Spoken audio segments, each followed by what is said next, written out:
Kerry's trip to Russia follows a similar visit in May to discuss both the crisis in Syria and Russia's intervention in Ukraine. His talks with Russian officials on Syria come at a time when multiple efforts are underway, both militarily and diplomatically, to try to resolve the country's crisis. Our goal is to facilitate a transition that all parties have stated that they support.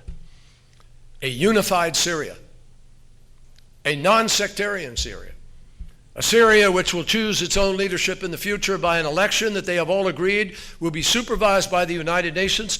While a U.S.-led coalition and Russia have both launched airstrikes on militant targets in Syria, the overall focus remains different because of Russia's support for Syrian President Bashar al-Assad. There's concern that any effort to bridge gaps will be limited. Analyst Eli Abu Owen spoke via Skype.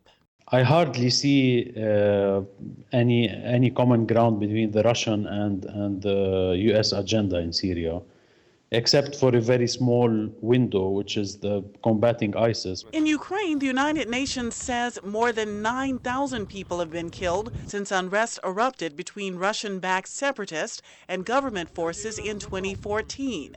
Kerry's visit comes at a time when a fragile ceasefire between the two sides is showing signs of fray.